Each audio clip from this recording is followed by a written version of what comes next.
ज्ञान, पूजा, कुल, जाति, बल, रिद्धि, तप और शरीर, इन 8 वस्तुओं के आश्रय से मान किया जाता है।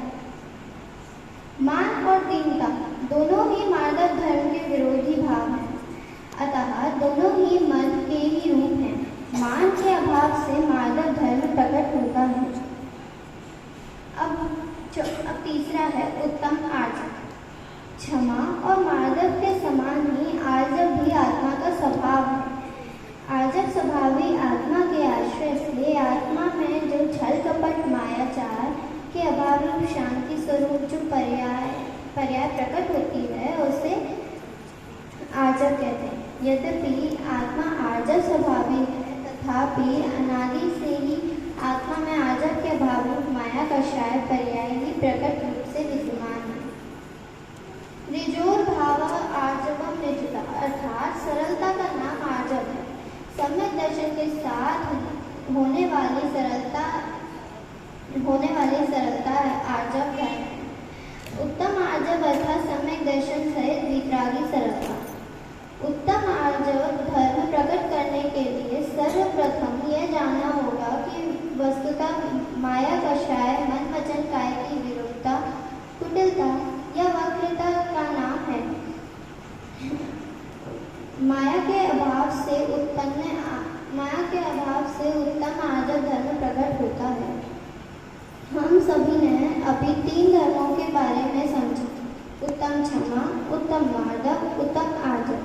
उत्तम क्षमा में हमने देखा कि उत्तम क्षमा क्रोध के अभाव में प्रकट होती है और उत्तम आर्जव मान के अभाव में प्रकट होती है और उत्तम आर्जव माया के अभाव में प्रकट होता है। हम सब कषाय और पापों को छोड़कर 10 धर्मों को प्रकट करें।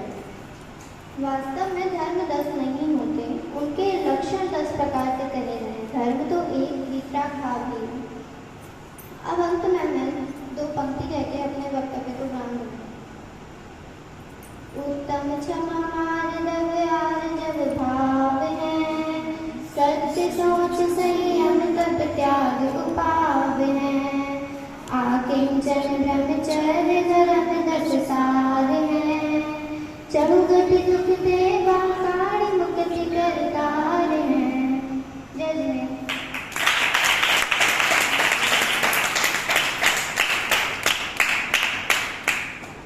ब्राह्मी सृष्टि का बहुत बहुत धन्यवाद। ब्राह्मी सृष्टि ने हमें बताया कि धर्म तो एक वितरागता भाव ही है। उत्तम क्षमा क्रोध के अभाव में प्रकट होता है, उत्तम मार्दव मान कषाय के अभाव में प्रकट होता है और उत्तम आर्जव माया कषाय के भाव में प्रकट होता है। और अभी अभी हमारी गोष्ठी के बीच हमारे 2 दृष्टि अंकल आए हैं, उनका सभी करतल ध्वनि से स्वागत करें।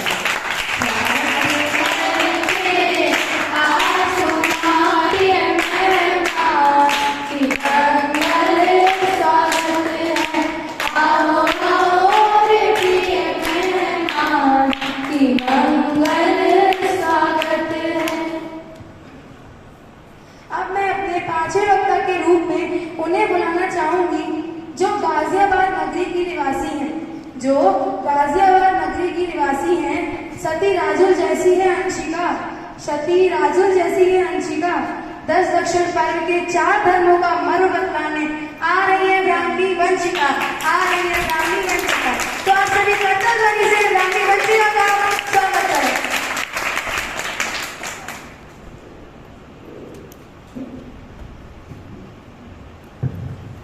ओम नमः सिद्धेभ्य, ओम नमः सिद्धेभ्य, ओम नमः सिद्धेभ्य। आदरणीय महोदय, अतिथिगण, निर्णायक महोदय एवं मेरे सभी सादर में जय श्री जनों को मेरा सादर जय श्री। आज की गोष्ठी का विषय है पर्व मतलब जो पूर्ण परिणामों की विशुद्धता और रत्नत्रय की प्राप्ति ही पर्व है। पर्व जैन धर्म में के अनुसार अष्टानिका पर्व, रत्नत्रय पर्व, 10 लक्षण पर्व और 16 कारण पर्व होते हैं। मेरा विषय है 10 लक्षण महापर्व। अब 10 लक्षण महापर्व कौन कौन से होते हैं? उत्तम क्षमा, उत्तम मार्दव, उत्तम आर्जव, उत्तम शौच, उत्तम सत्य, उत्तम संयम, उत्तम तप, उत्तम त्याग, उत्तम आधिक्यन, उत्तम ब्रह्मचर्य। ये 10 धर्म होते हैं। आपने पहले के वक्ता से उत्तम क्षमा, उत्तम मार्दव और उत्तम आर्जव का स्वरूप जाना। अब मैं चौथे धर्म का स्वरूप बताता हूँ। अब चौथा धर्म है कौन सा? चौथा धर्म है उत्तम शौच। सुचिता अर्थात पवित्रता। पवित्रता का नाम ही शौच है। सम्यक दर्शन के साथ होने वाली पवित्रता को ही सत्य धर्म शौच धर्म कहते हैं। शौच धर्म के विरोधी लोक कषाय मानी गई है। सभी कषाय के अभाव होने पर शौच धर्म प्रकट होता है। अनंतानुबंधी, अप्रत्याख्यान, इन दोनों कषायों के अभाव एवं एकमात्र अनंतानुबंधी के अभाव में होने वाले शौच धर्म है। क्रमशः देशवती व अव्रति समय दृष्टि श्रावक को होता है और पूर्णतः शौच धर्म सर्वज्ञ को होता है। स्वभाव से तो सभी आत्माएं परम पवित्र हैं। वृत्ति तो सिर्फ पर्याय नहीं है। पर्याय पवित्र होने का एकमात्र उपाय है आत्मा का आश्रय लेना। जिन्हें पर्याय को पवित्र करना है अर्थात शौच धर्म को प्राप्त करना है, वे आत्मानुभूति करने का यत्न करें और सभी आत्माएं अपने आत्मानुभव होकर अपनी पर्याय को परम पवित्र रूप शौच धर्म को प्रकट करें। अब मैं 2 पंक्ति शौच धर्म को और बताने के माध्यम से 2 पंक्ति गाती हूँ। ध्याऊं आत्म पवन पवित्र परम पवित्र नाशे आश्रम अति पवित्र निर्लोभी हो पाप नशाय उत्तम शौच जजो सुखदाय। अब 5वां धर्म है सत्य धर्म। सत्य वचन का ही नाम सत्य धर्म है। कहा जाता है कि सत्य बोलना चाहिए, झूठ नहीं बोलना चाहिए, लेकिन सत्य वचन को जिनागम में हमारे जैन धर्म में सत्य वचन को व्यवहार से सत्य धर्म कहा है। अगर गहराई से निश्चय से विचार करें तो सत्य वचन और सत्य धर्म दोनों ही भिन्न भिन्न हैं। दोनों में बहुत अंतर है। सत्य धर्म क्या है यह नहीं जानने वाला जिज्ञासु कभी न कभी सत्य धर्म को पा लेगा, क्योंकि वह उसकी खोज कर रहा है, उसकी खोज चालू है। पर सत्य वचन को ही सत्य धर्म मानकर जो बैठा है वो कभी सत्य धर्म को पा ही नहीं पाएगा, वह ऐसा ही रहेगा। अब उत्तम सत्य क्या है? उत्तम सत्य अर्थात सम्यक दर्शन और सम्यक ज्ञान सही वितराग भाव ही उत्तम सत्य है। जो सत्य के खोजी होते हैं उसको सत्य धर्म मिल ही जाता है। अब 6ठा धर्म है उत्तम संयम। संयमन को संयम कहते हैं। संयमन अर्थात अपने आत्मा को पर पदार्थ से उपयोग हटाकर अपने आत्मा में लीन रहना ही संयम है। पंचव्रतों को धारण करना, 5 समिति को धारण करना, क्रोध आदि कषाय का निषेध करना, मन वचन काया रूपी 3 दंडों का त्याग करना ही संयम है। अब संयम 2 प्रकार के होते हैं, प्राणी संयम और इंद्रिय संयम। 6 के जीवों का घात करना और घात करने का भाव आना प्राणी संयम है, और पंचेंद्रिय तथा मन के विषयों का त्याग करना ही इंद्रिय संयम है। 6ठे और 7वें गुणस्थान वाले तथा उससे आगे की गुणस्थान वाले मुनिराज जो 3 कषाय चौकड़ी का अभाव होता है उनको संयम व्रत होता है।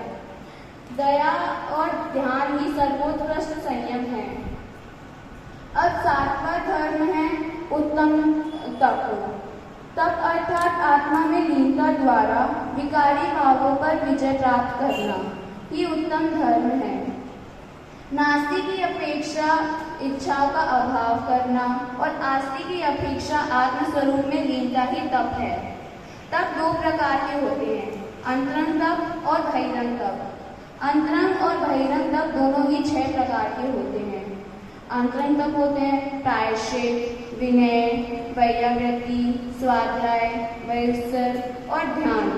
और बहिरंग तप होते हैं अनशन, अवमोदय, वृत्ति परिसंख्यान, रस परित्याग, विविध आसन, काय कलेश। बाह्य साधन होने से अंतरंग तप की वृद्धि होती है, इसलिए अंतरंग तप ना हो तो उपचार से भी तप संज्ञा नहीं है। अंतरंग तप अगर अंतरंग तप वास्तव में तप है, बहिरंग तप उपचार से तो तप संज्ञा है। ध्यान सर्वोत्कृष्ट तप है। ध्यान की अवस्था में सर्वज्ञता की प्राप्ति होती है। समस्त तपों का सार ध्यान तप है। इसकी सिद्धि के लिए ही शेष सब तप हैं। हम सभी 10 धर्मों को अपनी जीवन में धारण करें और सुख प्रकट करें। इसी मंगल भावना से मैं अपने वक्तव्य को विराम देती हूँ। जय श्री राम।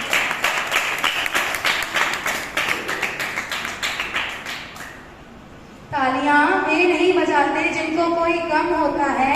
तालियां वे नहीं बजाते जिनको कोई गम होता है। तालियां वे बजाते हैं जिनकी आंखों में गम होता है। ब्राह्मी वंशिका का बहुत बहुत धन्यवाद। उन्होंने हमें बताया कि शौच धर्म के विरोधी लोक भाषाएं मानी गई है। सत्य वचन का नाम ही सत्य धर्म है। संयम धर्म अर्थात अपनी आत्मा को समेटकर अपने उपयोग रूप करना तप धर्म अर्थात विकारी भावों पर विजय प्राप्त कर। इस प्रकार 4 धर्मों का स्वरूप हमें ब्राह्मी वंशिका से जानने को मिला। अब मैं 6वें वक्ता के रूप में उन्हें बुलाना चाहूंगी जो भिंडी की निवासी है। जैसे गोल्ड में ब्रांड का नाम है तनिष्का, जैसे गोल्ड में ब्रांड का नाम है तनिष्का, 10 लक्षण पर्व के 3 धर्मों का मन बदलाने आ रही है ब्राह्मी अनिष्का। आ रही है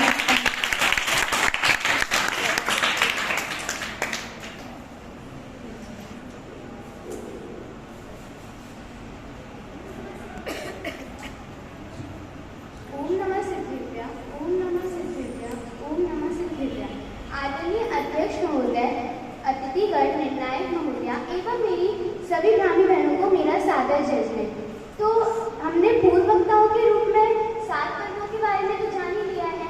पहला उत्तम क्षमा, उत्तम मार्दव, उत्तम आर्जव, उत्तम शौच, उत्तम सत्य, उत्तम संयम, उत्तम तप।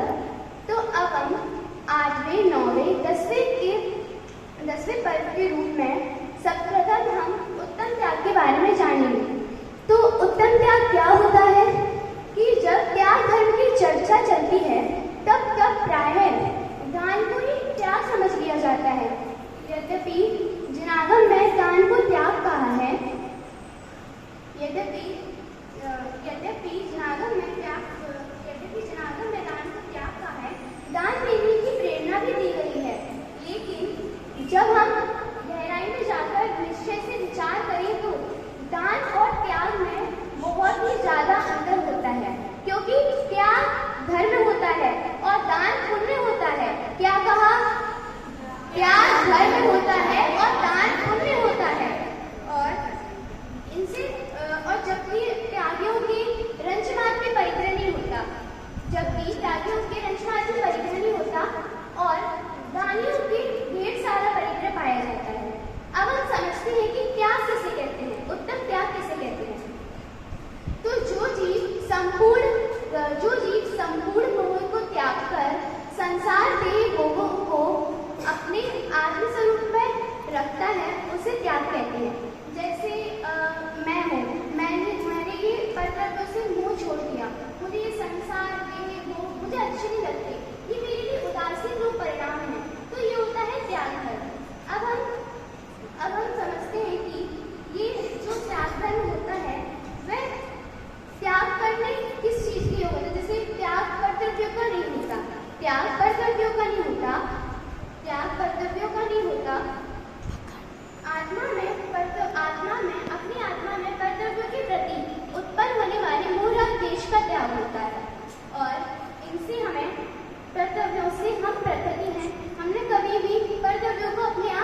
किंचित मात्र भी परपदार्थ या परद्रव्य के आश्रय से अपनी आत्मा में उत्पन्न होने वाले मूल राग देश जो आत्मा के भाव है, ऐसा मानना, ऐसा जानना और ज्ञानानंद स्वभावी आत्मा के आश्रय से उनका विरक्त होना और उन्हें छोड़ना ही आत्मचन धर्म है। और ज्ञानानंद स्वभावी आत्मा को जानना, उसमें समा जाना, उसमें रम जाना, उसमें लीन हो जाना, वह ब्रह्मचर्य है। और उससे भिन्न परद्रव्य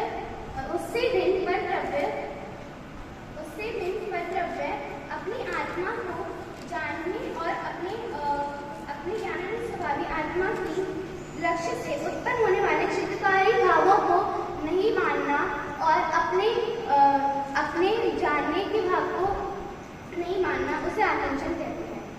अब हम ब्रह्मचर्य के स्वरूप को समझते हैं।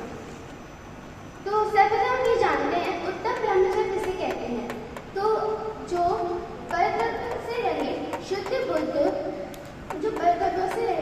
बुद्ध आत्मा में जो चर्या होती है अर्थात लीनता पाई जाती है, उसे उत्तम ब्रह्मचर्य कहते हैं। इस ब्रह्मचर्य और इन व्रतों का सर्वश्रेष्ठ ब्रह्मचर्य का जो पालन करता है उसे आनंद स्वरूप प्राप्त होता है। और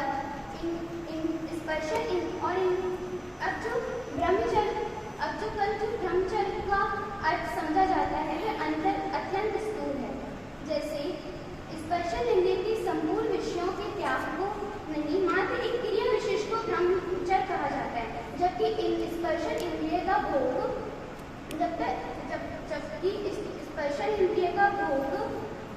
दुख में है। जैसे और उसके स्पर्शन इंद्रिय के 8 विषय हैं, जैसे ठंडा, गरम, कड़ा, नरम, रूखा, चिकना, हल्का, भारी। तो जैसे गर्मियों के दिनों में हमें कूलर चाहिए होता है और सर्दियों के दिनों में हीटर, तो इनका आनंद लेना ही ये स्पर्शन इंद्रिय का भोग है। और अब हम समझते हैं कि जो इंद्रिय के जो विषय भोग होते हैं उनसे जीव कैसे ब्रह्मचर्य ले सकता है। क्यों ब्रह्मचर्य लेगा? जब आप जब स्पर्शन इंद्रिय के भोगों को मानोगे तो आप ब्रह्मचर्य कैसे लोगे? पर अपने को ब्रह्मचर्य मानने वालों ने कभी इस और भी ध्यान नहीं दिया कि सब स्पर्शन इंद्रियों के विषय हैं, हम इनसे भी सुखमय बुद्धि त्यागनी होगी, इनसे विरक्त होना चाहिए। इससे यह सिद्ध होता है कि भोगों को संपूर्ण भोग की ब्रह्मचर्य घातक मानते नहीं और जैसे तैसे मात्र उससे बचकर अपने को ब्रह्मचारी मानते हैं। जब तक 5 इंद्रिय विषय भोगों की प्रवृत्ति नहीं रुकेगी तब तक आत्मलीनता भी प्रकट नहीं होगी। इसी मंगल गाथा से अब मैं अपनी वाणी को ध्यान देती हूँ।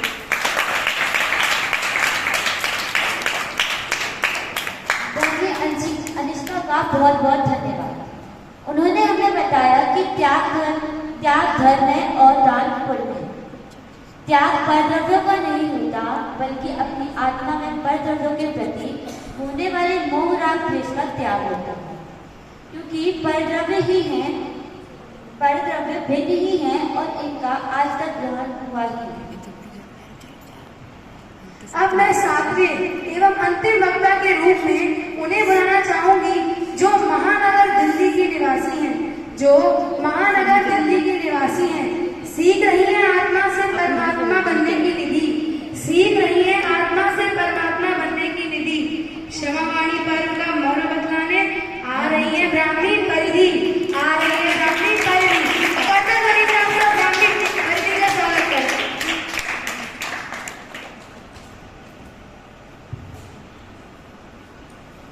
ओम नमः सिद्धेभ्य, ओम नमः सिद्धेभ्य, ओम नमः सिद्धेभ्य। प्रेम भाव हो सब जीवों में, बुरी जनों में हर्ष प्रभु। करुणा सोत बहे दुखियों पर, निर्जन में मध्यस्थ विदु। यहाँ पर उपस्थित अतिथि महोदय, निर्णायक महोदय व अध्यक्ष महोदय और सभी मोक्षार्थी जीवों को मेरा सादर जय श्री। मैं आज के इस गोष्ठी के उपलक्ष्य में आप सभी के सामने क्षमावाणी महापर्व के बारे में बताने जा रही हूँ। तो सबसे पहले हम जानते हैं कि ये क्षमावाणी पर्व क्यों मनाते हैं, इसका अर्थ क्या है। 10 दक्षिण महापर्व के तत्काल बनाए जाने वाला क्षमावाणी महापर्व है और इस पर्व में हम सभी के समक्ष सभी से क्षमा याचना करते हैं और सभी के लिए क्षमा भावना धारण करते हैं। इस पर्व को क्षमा पाठ भी कहते हैं। संपूर्ण भारतवर्ष में इस पर्व के लिए इस अवसर पर लाखों रुपयों के कार्ड छपवाए जाते हैं, फिर उनको सुंदर चित्रित लिफाफों में रखकर अपने मित्रों तक पहुंचाए जाते हैं। यह पर्व मनोमालिन्य धो डालने में सामर्थ्य है, परंतु आज यह सिर्फ मित्र शिष्टाचार बनकर ही रह गया है, क्योंकि लोग एक दूसरे से गले मिलते हैं, एक दूसरे से क्षमा भी मांगते हैं, परंतु जिनसे हमें क्षमा मांगनी चाहिए, क्या हम उनसे क्षमा मांगते हैं? हम सिर्फ उनसे ही क्षमा मांगते हैं जिनके प्रति हमने कोई अपराध नहीं किया, पर जो इसके असली अधिकारी हैं, हमारे वास्तविक शत्रु हैं, क्या हम उनसे पूछते भी हैं कौन है जो उनको ऐसे क्षमा कार्ड डालता है, कौन है जो उनको गले मिलाता है, उनसे क्षमा मांगता है? कौन है यहाँ पर? कोई भी नहीं। हम सिर्फ उन्हीं से क्षमा मांगते हैं जो हमारे मित्र हैं। जो बड़े लोग होते हैं, उनके पास तो पहले से एक लिस्ट तैयार रहती है जिनमें वो लोग क्या करते हैं, शादी के निमंत्रण भेजने के लिए वो ये लिस्ट बनाते हैं और इसी लिस्ट के अनुसार वो अपने क्षमा कार्ड भी भेज देते हैं। इससे उन्हें यह भी नहीं पता होता है कि उन्होंने किस किस से क्षमा मांग ली है। वो इस लिस्ट के अनुसार ही क्षमा मांगते हैं एक दूसरे से। यह क्षमा मांगने वाला पर्व ऐसा महान कार्य है, ऐसा पवित्र धर्म है जो जीवों का जीवन बदल सकता है, परंतु क्या हम इससे अपना जीवन बदलते हैं? नहीं, हम कोई इससे अपना जीवन नहीं बदलता है। यह भी कहा गया है क्षमा वीरस्य लक्षणम, अर्थात वीरों का लक्षण क्षमा करना है। तो यहाँ पर कौन वीर है जो ऐसे क्षमा करता है? कौन अपने शत्रुओं से क्षमा मांगता है, उनको क्षमा करता है? कोई भी नहीं। कुछ लोग तो क्षमा मांगते ही नहीं है, और अगर क्षमा मांगते भी हैं तो ऐसा दिखाते हैं जैसे उन्होंने कितना बड़ा हम पर उपकार करा हो, कितना बड़ा एहसान करा हो, जो कि गलत है। हमें ऐसा कभी नहीं करना चाहिए। क्षमा करना, क्षमा कराना, यह बोलने वाले लोग तो हमें पग पग पर मिलेंगे, परंतु आज की इस दुनिया में जो वास्तविकता में क्षमा मांगता हो, क्षमा करता हो, ऐसे लोगों का दर्शन अति दुर्लभ है। हमें शांत मन से, शुद्ध हृदय से क्षमा करनी चाहिए व क्षमा मांगनी चाहिए। क्षमा क्षमा, यह वाणी तो हम बोलते हैं, परंतु क्या यह वाणी, इस वाणी को हम अपने गले से उतारते हैं? नहीं, कोई नहीं उतारता। सब हम ऊपर ही तो मीठा मीठा बोल लेते हैं, परंतु अंदर में वही दुष्ट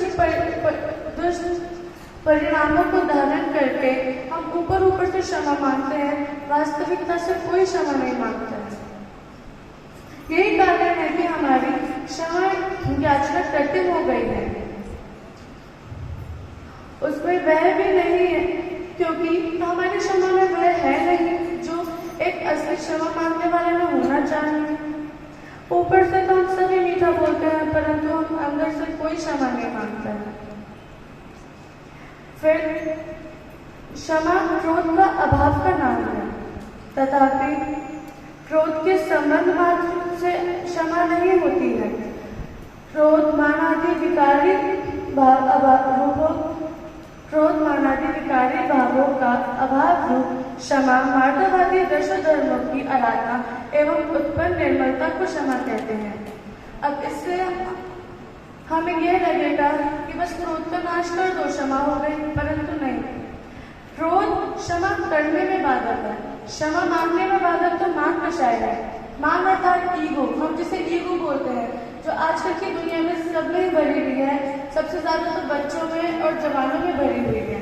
तो ये मान विषय हमें क्षमा मांगने में बाधक है, और क्रोध विषय हमें क्षमा करने में बाधक है।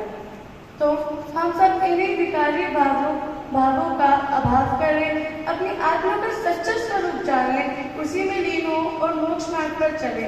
इसी मंगल भावना से कुछ पंक्तियों द्वारा मैं अपनी वाणी को विराम देना चाहूंगी।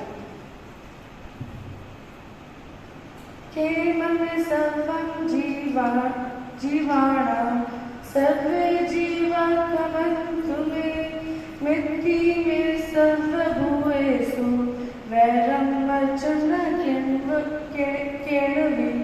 अर्थात सब जीवों को मैं क्षमा करती हूँ, सब जीव मुझे क्षमा करें। मेरा किसी से कोई मैत्री भाव, मेरा सबसे मैत्री भाव है, कोई बैर भाव नहीं है, और सब मुझसे मैत्री भाव रखे, कोई बैर ना करें। जय श्री कृष्ण।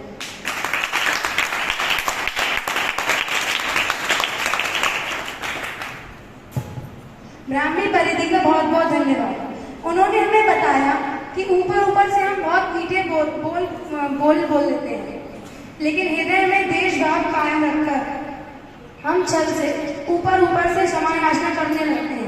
क्षमावाणी का वास्तविक भाव तो यह था कि पर्वराज पर्युषण में 10 धर्मों की आराधना से हमारा हृदय क्षमा भाव से अखंड अपूरित हो उठना चाहिए।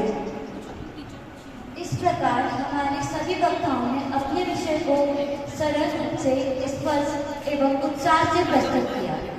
एक बार हमारे सारे वक्ताओं के लिए जोरदार करतब ध्वनि।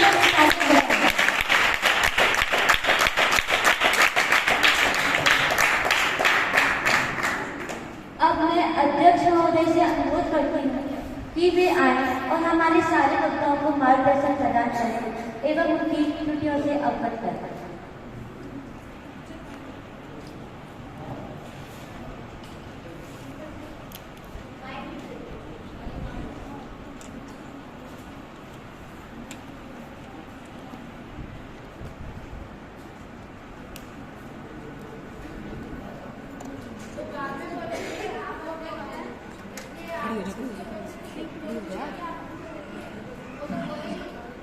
सभी को मेरा जय जय। बच्चों ने बहुत अच्छी मेहनत की और बहुत अच्छा अपने विषय को प्रस्तुत किया, तो बहुत खुशी हुई बच्चों का इतना अच्छा प्रयास देख और आशा करता हूँ कि बच्चों को और आगे भी ऐसा ही प्रयास करेंगे, आगे बढ़ेंगे। जय जय।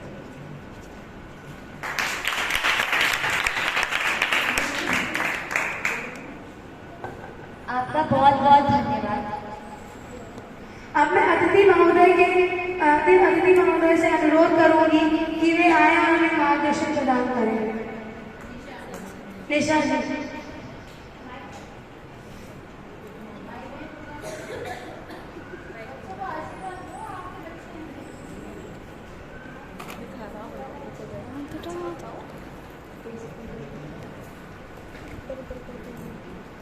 सभी को सादर जय जय। देखिए आज बच्चियों ने बहुत ही अच्छा बोला है। हम तो माइक पकड़ते हैं कि हमें डर लग रहा है कि हम बोलेंगे, और बच्चों ने तो दर्शन संदर्भ पर्व पे इतना अच्छा बोला, इतने अच्छे अपने भाव प्रकट करे हैं। अपनी तरफ से पूरी कोशिश करिए कि हमें समझाने की, और आगे भी बच्चे ऐसे ही पूरे उत्साह से अपने हर तरह से पार्टिसिपेट करें। ये ना सोचें कि हाँ भाई हम फर्स्ट टाइम या सेकेंड आएंगे, अपना पूरी कोशिश करें और अच्छे से करें।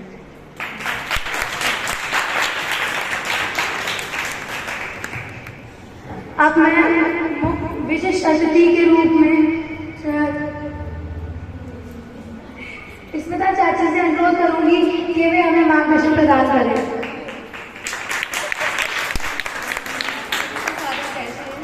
सभी बच्चों ने बहुत अच्छा बोला।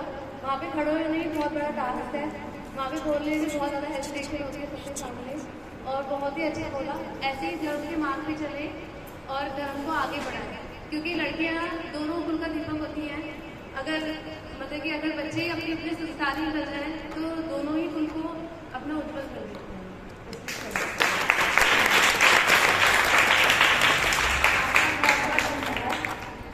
अब मैं हमारे ट्रस्टी नीरज अंकल से अनुरोध करूंगी कि वे आना और हमें मार्गदर्शन कराना।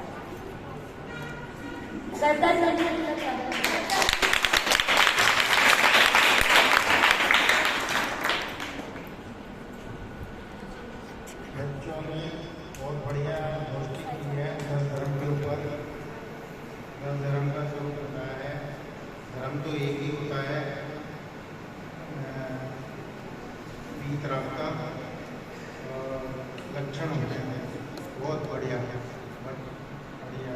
का भी बहुत उपकार है कि ऐसे ऐसे तैयार किए बच्चों को, बहुत बढ़िया चल रहा है गोष्ठी हर हफ्ते होती है।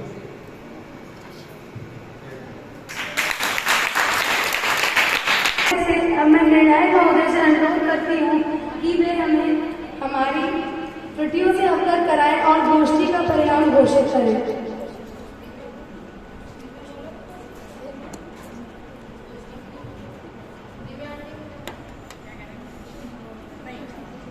अब हम दिव्या आंटी से अनुरोध करते हैं कि वे हमें हमारी त्रुटियों से अवगत कराएं। सभी कर्तव्य मरीजों का स्वागत करें।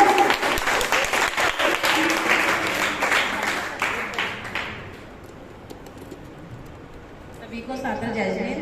सभी ने बहुत अच्छा बोला, उसके लिए सबके लिए बहुत बहुत जोर से ताली बजाई जाए।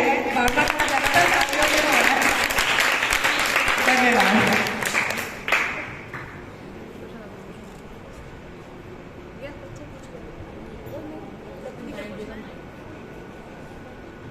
आंटी क्वेश्चंस पूछो।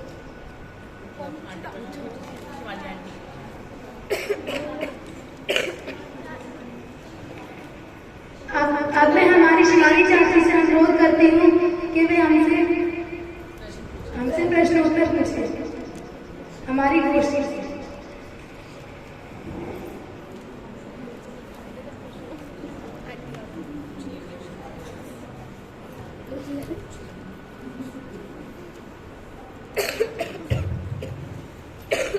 सभी को जय श्री। बच्चों से ही पूछते हैं, पर्व किसे कहते हैं? जिन्होंने पास करी है इनसे लड़की लड़का हाँ ये से बताएंगे। कौन बताएगा पर्व किसे कहते हैं? कोई 3 परिभाषा है, इतनी सारी आई थी, 3 बता दो।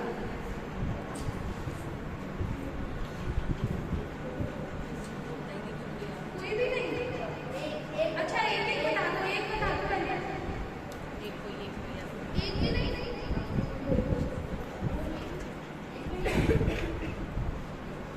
जो कार्य करते करते पूर्णता को प्राप्त हो, पूर्णता को प्राप्त कर पवित्रता विराय प्रसिद्ध करे।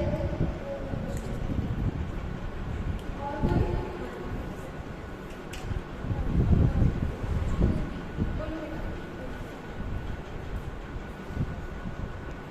जो कार्य करते करते पूर्णता को प्राप्त हो, जिस आनंद की प्राप्ति उसे पर्व कहते हैं।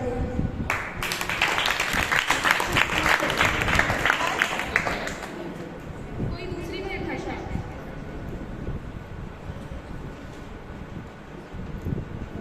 फिर जिन्होंने गोष्ठी करी है उनसे पूछो, बड़ों में पर्व किसे कहते हैं? तुम भी बताओ, किसी को भी नहीं पता।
उन्हें जाने का पर्व कहते हैं। पर्व किस लिए निमित्त होते हैं, त्याग में या मोह में? पर्व त्याग में निमित्त होते हैं। क्षमा धर्म किस कषाय के अभाव में प्रकट होता है? क्षमा धर्म किस कषाय के अभाव में प्रकट होता है?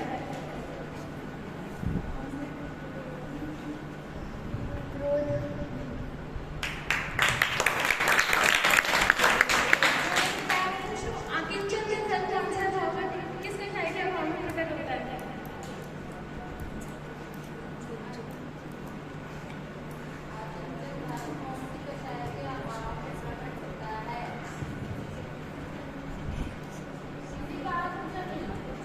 आप ही बता दो जिन्होंने बताए थे। किसने बोला था आकिंचन में? अनिष्का।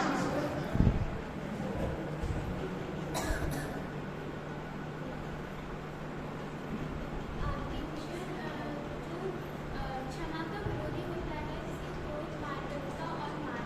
तो इसी प्रकार आकिंचन धर्म परिग्रह का विरोध होता है।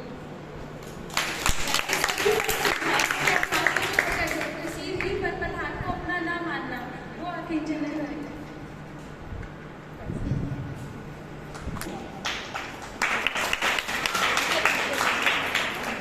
अब मैं हमारी बॉर्डर दीदी रेखा दीदी को आमंत्रित करती हूँ कि वे आए और हमें मार्गदर्शन करें।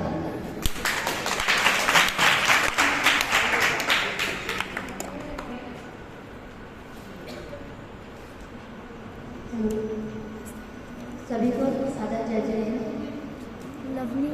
सभी बालिकाओं ने बहुत अच्छा प्रयास किया और अच्छी बात की है कि बच्चों ने जब से गोष्ठी की शुरुआत की है तब से उत्तरोत्तर वृद्धि हुई है। निरंतर सुधार है बच्चों की गोष्ठी में और वक्तव्य में अभी तक हो रहा है। और साधना संचालन का जो स्टार्ट किया था हमारे ब्राह्मी अतिथि ब्राह्मी आर्या ने, वो बहुत अच्छा था। पूरे जोश और उत्साह के साथ मंगलाचरण में भी झांसी ने और आर्या ने ब्राह्मी झांसी ब्राह्मी आर्या ने बहुत अच्छा मंगलाचरण किया है। और ब्राह्मी बैठे भाई आपको तो 5 वर्ष मिला है कॉन्फ्रेंस, आपके मम्मी पापा को भी दक्षता प्राप्त कर बोले हैं और आपके भी बहुत अच्छा बोला है। तो और सबसे अच्छी एक चीज ब्राह्मी ने अभी डिबेट कॉम्पिटिशन जो स्कूल में हुआ था उसमें भी 3rd रैंक प्राप्त किया, उसके लिए वह काफी होता है। उसके बाद ब्राह्मी आपका भी कॉन्फिडेंस अच्छा था, आपने भी काफी अच्छा बोला। और उसके बाद ब्राह्मी महिमा आपने बहुत अच्छा बोला, बट आपका कॉन्फिडेंस थोड़ा सा लूज था। आगे बहुत अच्छा प्रयास आपका कैसे हमें उम्मीद है। बाकी सृष्टि, वंशिका, अनिष्का, ब्राह्मी परिधि आप सबने भी बहुत अच्छा प्रयास किया, आप सबको बहुत बहुत धन्यवाद। एक बात मैं और बोलना चाहूँगी कि आदरणीय ट्रस्टी और सभी साधक की बहनें, निशा बहन, स्मिता बहन और मेरी वाली बहन, आप सब और सभी साधक की बहनें आप आई, बच्चों का मनोत्साह बढ़ाया आपने और इतना अच्छा सभी बच्चों को लग रहा है। और जो उम्मीद कर रहे थे कि दीदी हमारी गोष्ठी देखे हमारे यहाँ हमारे साधवी भाई बहन आंटी अंकल नहीं आते, आप लोग आए आज और उनका उत्साह वर्धन किया। पूरे ब्राह्मी परिवार की तरफ से आपको बहुत बहुत धन्यवाद।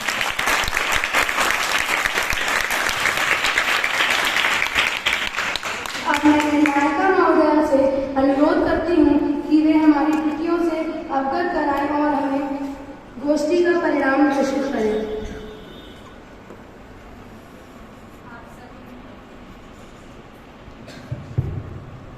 आप सभी ने देखा कि ये 14-15 वर्ष की बालिकाएं कैसे कंठ में जिनवाणी को बसाकर यहाँ आपके सामने प्रस्तुति देती हैं।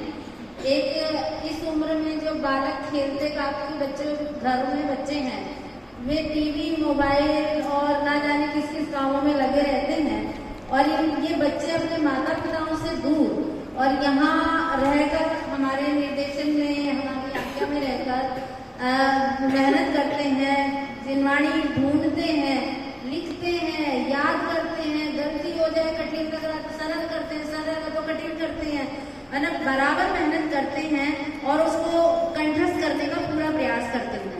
तो इसमें बहुत मेहनत है। बच्चों पर स्कूल की भी पूरी पढ़ाई है, घर में 2 बच्चे ढंग से नहीं रह पाते हैं, हम यहाँ 40 बच्चे रहते हैं, है ना। सोचो जब 2 बच्चे लड़ते हैं तो आपकी क्या कंडीशन होती है। तो ये बच्चे रहते होंगे तो कैसे रहते होंगे, लड़ते भी हैं, प्यार भी करते हैं, शिकायत भी करते हैं और फिर एक हो जाते हैं। तो एक परिवार की तरह रहते हैं। एक बच्चे यहाँ पर वास्तव में देखा जाए जो चीज जो अभी आज संजय पंडित जी बोल के गए इस बार, करोड़ों रुपए खर्च करके आप वो चीज नहीं सिखा सकते बच्चों को जो यहाँ फ्री में सीख जाते हैं। यहाँ बच्चे अब कितने से या 8th क्लास के बच्चे, चलो वो तो बच्चे 11वीं में आ चुके हैं, ये 8वीं के बच्चे अपने हाथ से खड़े रहते हैं, है ना। पूरा जो भी इनको यहाँ से निर्देश दिए जाते हैं कि आपको ऐसी शुद्धि का पालन करना है, ये करना है, इस तरह से आपको मेंटेन करना है। अब 8वीं क्लास का बच्चा कितना बच्चा होता है, लेकिन ये बच्चे यहाँ हाथ से काम करना सीख रहे हैं, अपना पूरा मैनेज करने की कोशिश करते हैं, सीख रहे हैं। तो ये एक अपने आप में सराहनीय और प्रशंसनीय कार्य बच्चों की तरफ से देखा जाए तो मतलब सोचो अपने जिगर के टुकड़ों को अपने इतने कई 100 किलोमीटर दूर भेजा हुआ माँ बाप ने, और उनके मतलब सोचते होंगे हर बच्चे कैसे रह रहे हैं, क्या करते होंगे। तो ये बच्चे वास्तव में बहुत मतलब जिनवाणी की प्रभावना के लिए तैयार हो रहे हैं, है ना। आगे जाकर ये जिन धर्म की विशेष प्रभावना करने वाले हैं, ऐसे ये बच्चे यहाँ पर तैयार होते हैं। आपने देखा जैसे जब हम किसी नदी के निकट पहुंचते हैं तो वहां से ठंडी ठंडी हवाएं यदि आ रही हैं तो हम ये एहसास करते हैं कि आसपास कहीं जल का झरना या वो कोई नदी तालाब आदि है। तो हमारे 10 लक्षण निकट आ रहे हैं। आपने 2 दिन पूर्व ही 10 लक्षण महापर्व का आनंद लिया, है ना। इसका पूर्व मेला भी कह सकते हैं, बस 2 ही दिन है जो 10 लक्षण महापर्व पधार रहे हैं, है ना। तो आपने 2 दिन पूर्व ही इनका रसास्वादन किया इन बालिकाओं के माध्यम से, संक्षिप्त रूप में, विस्तृत रूप से तो हमारे जो विद्वान यहाँ आ रहे हैं उनके द्वारा आप विशेष रूप से जिनवाणी का रसास्वादन करने वाले ही हैं। परंतु इन बालिकाओं ने आपको पूर्व बेला में, है ना, 10 लक्षण पर्व के लिए सचेत कर दिया। सावधान, सभी लोग 10 लक्षण के लिए तैयार हो जाओ, है ना। संयम के, त्याग के पर्व है, खाने पीने और भोग के पर्व नहीं, आप इनके त्यागने के दिन आ गए हैं। इसलिए आप अपना मानस बनाइए, हरि का त्याग करिए, पाठ पूजा संयम जाप अपने विशेष रूप से इन दिनों में आप अपने विशेष नियम बढ़ाइए। ये बताने के लिए हमारी ब्राह्मी बालिकाओं ने एक गोष्ठी का पर्व पर विशेष रूप से आयोजन किया, है ना। बालिकाओं को तो इंतजार है अपने रिजल्ट का, आज क्या परिणाम रहा होगा। बेटा देखो ये तो हमारी मजबूरी है कि हमको फर्स्ट सेकंड थर्ड करना पड़ता है। हमारे लिए तो सभी बच्चों ने बहुत अच्छा बोला है, बहुत अच्छा प्रयास किया है, लेकिन फिर भी जब हमको आप इस पद पर बिठाते हो तो हमारी जिम्मेदारी बनती है कि हम एक न्याय प्रियता के साथ आपको ये आपका निर्णय सुनाए, आपका परिणाम सुनाए। तो जैसा कि रेखा दीदी ने ब्राह्मी वैदेही के बारे में बोल ही दिया है कि वो अभी अपनी डिबेट में भी तृतीय स्थान स्कूल में प्राप्त किया है उसने। उसकी बोलने की शैली से आप सभी हमारे यहाँ के ब्राह्मी बच्चे तो अवगत है। आज आपने प्रथम बार सुना होगा जो सादर में बहने आई हैं, भाई आए हैं, वैदेही प्रथम स्थान पर रही है।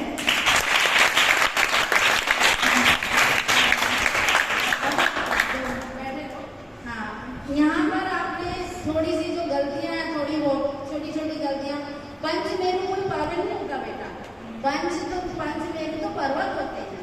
तो आप बोल रहे थे पंचमेरु पर्व होता है, ठीक है, पंचमेरु कोई पर्व नहीं होता है। अष्टांगिका भक्ति प्रधान पर्व होता है, 10 लक्षण आराधना प्रधान पर्व होते हैं। आपको उन दोनों में थोड़ा सा डिफरेंस बताना चाहिए था। नंदीश्वर में एक चैतालय में 108 प्रतिमा होती है, तो 52 चैतालय × 108 इतनी टोटल प्रतिमाएं होती हैं। तो मुझे ऐसा लग रहा था जैसे आप टोटल 108 प्रतिमा कहना चाह रहे हो, इसलिए मैं आपको ये चीज बता रही हूँ, ठीक है। आप शायद ऐसा बोल रहे थे कि मार्ग प्रभावना से तीर्थंकर प्रकृति बनती है, मुझे ऐसा समझ आया। है ना। दर्शन विशुद्धि प्रधान है सब 16 कारण भावनाओं में। 16 कारण भावनाओं में दर्शन विशुद्धि प्रधान है। दर्शन विशुद्धि नहीं हो तो शेष भावनाएं कार्यकारी नहीं होती हैं, इसलिए दर्शन विशुद्धि प्रधान है। आप मुझसे पूछिए भी कैसे फिर आपने पता नहीं क्यों गलती कर दी। प्रकृति के अनुसार विषय को रखना अलग चीज होती है, और एक आप जब सामने का प्रकरण ले रहे हो तो उसमें आपको उस विषय को समझना चाहिए, कोई बात नहीं। हाँ, इसके बाद अर्पिता बोली। अर्पिता ने भी अच्छा बोला, लगभग बिना देखे ही बोला। प्रारंभ के बच्चों ने बिना देखे बोला। थोड़ा सा अर्पिता बार बार बोली कि अनादि अनंत से संबंधित नहीं है, तो अनादि अनंत से संबंधित नहीं, ये पर्व अनादि अनंत नहीं है ना। तात्कालिक पर्व अनादि अनंत नहीं है और शाश्वत पर्व अनादि अनंत होते हैं। आप सर्वकालिक पहले बता चुके थे, बाद में उसके भेद आपने बताए, सार्वभौमिक और सार्वकालिक। सार्वकालिक का आप एक्सप्लेन पहले कर चुके थे, लेकिन भेद आपने नाम बाद में बताया, कोई बात नहीं, है ना। और सार्वभौमिक फिर आपने उसका एक्सप्लेन कर दिया कि हर क्षेत्र में नहीं मनाए जाते, इसलिए तात्कालिक पर्व सार्वभौमिक नहीं हो सकते। आधे लोग तो बैठने वाले नाम में समझ में भी रहो सार्वभौमिक माने क्या होता है, सार्वकालिक माने क्या होता है। आप स्वाध्याय करो, है ना। प्रेरणा मिलती है स्वाध्याय की। जिनवाणी में क्या अगाध रहस्य भरे, क्या अद्भुत रहस्य भरे हैं कि आप पढ़ो तो एक बार आनंद आ जाएगा। तो ऐसे ही बच्चे स्वाध्याय करके जिनवाणी का पढ़कर ये गोष्ठियाँ तैयार करते हैं। इसी तरह महिमा ने भी बहुत अच्छा बोला, कॉन्फिडेंस अच्छा था। थोड़ा सा देखना पड़ा उसको, देखकर बोला उसने थोड़ा सा। उसके बाद सृष्टि ने भी बोला। सृष्टि को अपना विषय प्रारंभ करने से पहले एक बात बोलनी चाहिए थी कि हमारा विषय यद्यपि पर्व है, लेकिन मैं 10 लक्षण महापर्व पर बोलने जा रही हूँ। मेरा विषय 10 लक्षण पर्व है, क्योंकि 2 दिन बाद 10 लक्षण पर्व बना रहे हैं, और उसमें मुख्य रूप से मेरे इनमें से भी 3 विषय, उत्तम, क्षमा, मार्ग, आर्ट। उसने बोला कि मेरा विषय है 10 लक्षण का, है ना। 10 लक्षण में 3 धर्म आपका विषय, आपका गोष्ठी का विषय था, इसलिए आपको उसको ही हाईलाइट करना चाहिए था। आपने भी थोड़ा कॉन्फिडेंस आज आपका लूज रहा, घबराहट थी थोड़ी चेहरे पर, और देखकर अधिक बोला आपने। इसके बाद वंशिका, आज वंशिका भी डाउन हो गई भैया, क्या बात है। प्रशंसा ज्यादा मिल जाती है तो बचती नहीं है। पहली गोष्ठी में आपको खूब प्रशंसा मिली, उसके बाद आपके प्रवचन भी बहुत अच्छे हुए। कोई बात नहीं, हो जाता है। बच्चे कभी कभी आप देख के आज नर्वस हुए, मैं जानती हूँ। आज इतनी सारी आर्ट फिल्म तो दिख रहे तो बच्चे नर्वस हो गए।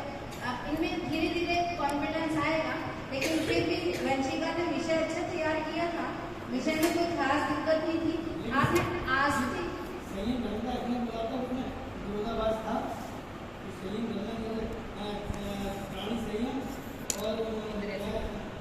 इंद्रिय संयम,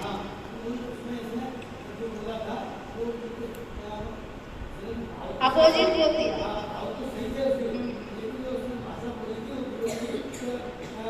हिंसा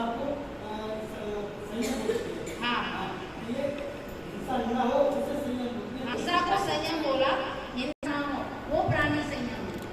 और अस्ति नास्ति ये बोला ना आपने, आस्ति बोल दिया। आस्ति से ऐसा है, नास्ति से ऐसा है, तो आस्ति नहीं अस्ति होता है। तो बोलने में थोड़ा सा आपको ध्यान में रखना चाहिए। और भी एक काम में ऐसी गलती थी, बहिना तपोको व्यवहार संख्या है, संख्या नहीं संज्ञा है। संज्ञा माने व्यवहार से उनको कहा जाता है, व्यवहार तक कहा जाता है बहिरंग तत्व को। तो बोलने में आपको थोड़ा सा ध्यान रखना है। इसके बाद अनिष्का ने भी लगभग काफी देखकर ही बोला। आपको स्पष्ट ब्रह्मचर्य धर्म के संबंध में ये हाईलाइट करना चाह रहे थे, लेकिन इतना कर नहीं पाए कि ब्रह्मचर्य मात्र स्पर्शन इंद्रिय के विषय का त्याग का नाम नहीं है, बल्कि पूरे पंचेंद्रिय विषयों के त्याग का नाम ब्रह्मचर्य है ना। तो इसका संबंध केवल एक इंद्रिय से नहीं है। तो सम्यक दृष्टि है, वो पंचेंद्रिय के विषयों के प्रति सुख बुद्धि का त्याग करता, तो वो भी ब्रह्मचारी है, भले वो शादी शुदा। अब ये चीज को थोड़ा सा समझना चाहिए था, है ना। और हमारे भगवान तो पूर्ण ब्रह्मचर्य से है ही, बाकी क्रम से आप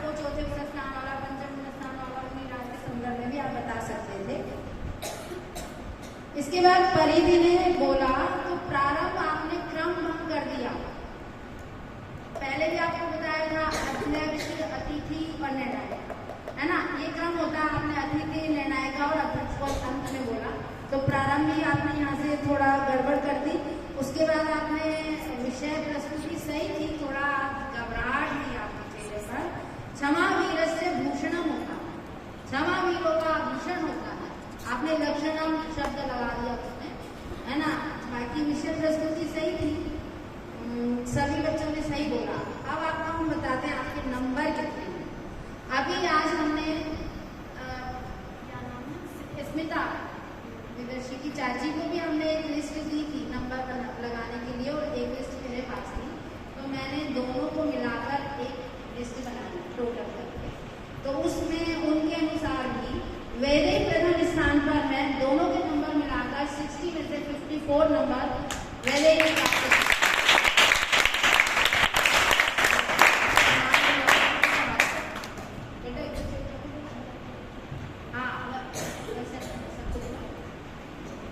आप भाई साहब आ जाओ, अपने हाथ से इनाम लो। चलो नीता जी आप आ जाइए, आप आ जाइए। हाँ हाँ बुआ जी बोलेंगे हम, क्या बुआ जी बोले ना, सही चलेगा। बुआ जी आप आ जाइए, आप बच्चों को अपने हाथ से इनाम ताली बजाते रहें।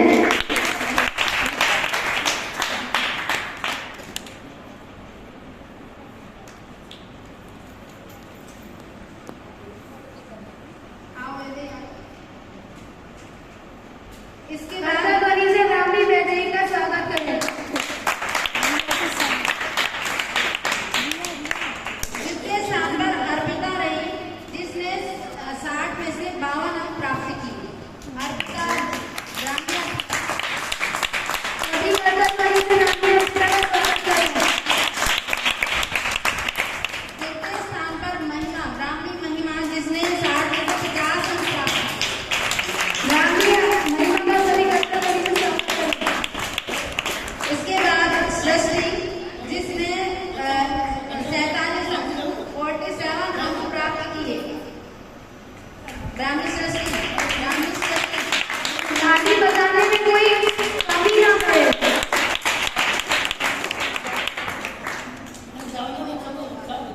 सभी को इनाम मिलवा देते हैं, कोई बात नहीं, सभी बच्चे आ जाए। वंशिका, इसके बाद वंशिका आ जाए।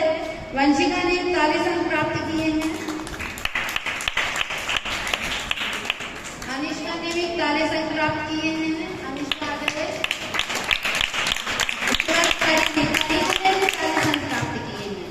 सभी बच्चों के लिए जोरदार।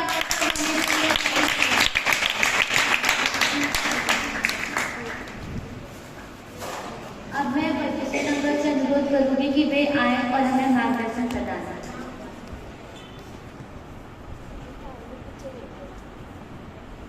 संतप्त मानस शांत हों, जिनके गुणों के गान में ये वर्तमान महान दिन विचरे हमारे ध्यान में।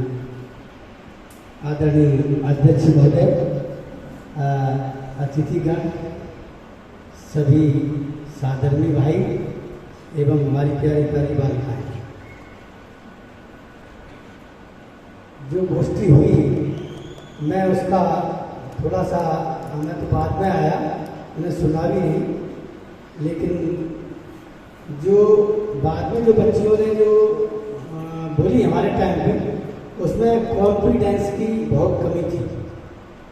कॉन्फिडेंस की बहुत कमी थी। सिर्फ एक लड़की, क्या नाम बेटा आपका?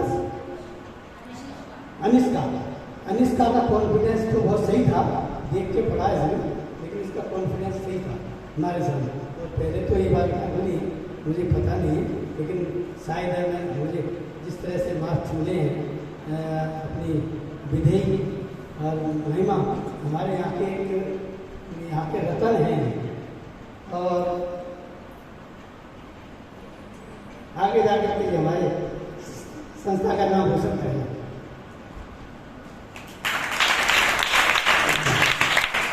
तो मैं और अपनी और बालिकाओं से भी ये कहूँगा कि आप इनका मार्गदर्शन लें और आगे बढ़ें, ठीक है ना।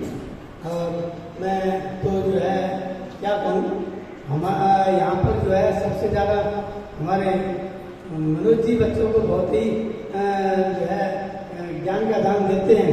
मैं ये निवेदन करूँगा अपनी तरफ से कि वो बच्चों के लिए 2 शब्द जरूर हो।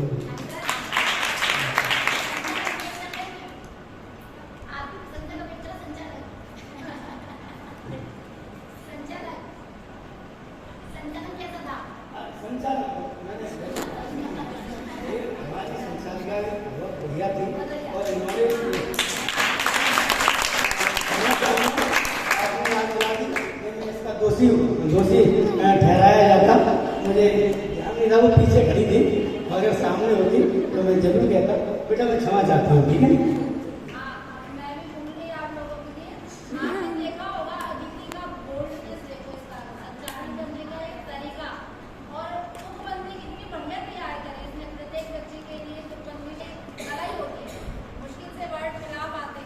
बहुत अच्छा,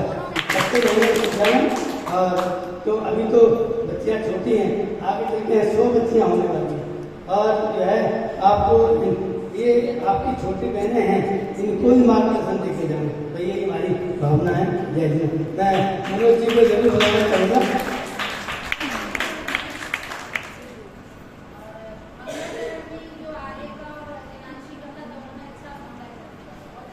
सभी को सादर जय हिंद। मेरी छोटी छोटी प्यारी प्यारी बहनों को बहुत बहुत शुभकामनाएं। मैं पिछले 15 दिन से इनकी एक कक्षा 11वीं तक बात सीखी थी, और उसके बाद मुझे रियलाइज हो रहा है कि ये बच्चे कितनी मेहनत कर रहे हैं। ये सुबह 5 बजे उठते हैं बच्चे, नहा धो के सब निमट के 6 बजे क्लास में आते हैं, उसके बाद 1 घंटा पढ़ते हैं, फिर अपना दर्शन पूजन करके स्कूल जाना है, स्कूल से स्कूल का होमवर्क, फिर यहाँ और भी क्लासेस चलती हैं। तो मतलब ये जो इनके 4-5 साल हैं, ये ऐसे स्वर्णिम काल है कि जो इनके जीवन को इतना परिवर्तित कर देंगे। ये जो बच्चे आज यहाँ छोटे छोटे दिख रहे हैं, जब अपने नगरों में जाके जहाँ 50-50, 60-60 जो भी इनकी डेली की सभा होगी, वहाँ जिनवाणी को सुनाएंगे। मतलब हमारा यहाँ खाली नजर आता था, और अब डेली ऊपर जिन मंदिर में, नीचे स्वाध्याय में इन बच्चों की वजह से इतनी रौनक आ गई है। और ये जिनवाणी का अतिशय ऐसा है, बाहर की लौकिक विद्या आप 10 साल में जितनी सीख पाएंगे, ये माने चमत्कारी विद्या है जिनवाणी की। आप 1 साल अगर यहाँ उतना समर्पण कर लेंगे तो 20 साल के बराबर ज्ञान प्राप्त कर लेंगे। और ये सभी बच्चे बहुत मेहनत कर रहे हैं, और बहुत अच्छा इनका प्रस्तुतिकरण हो रहा है।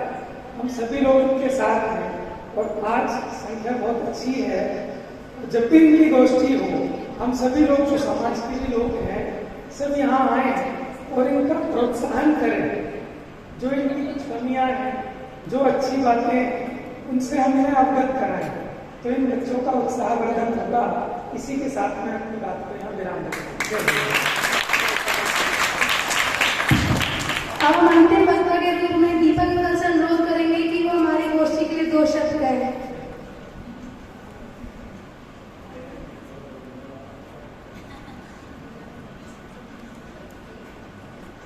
इस प्रकार हमारी गोष्ठी यही संपन्न होती है। आप सभी का बहुत बहुत धन्यवाद कि आप सभी ने अपना अमूल्य समय निकाला और हमारी इस गोष्ठी में आए। इसी प्रकार हम आपसे मिलते हैं नए दिन नए विषय के साथ। धन्यवाद। जय श्री। भगवंत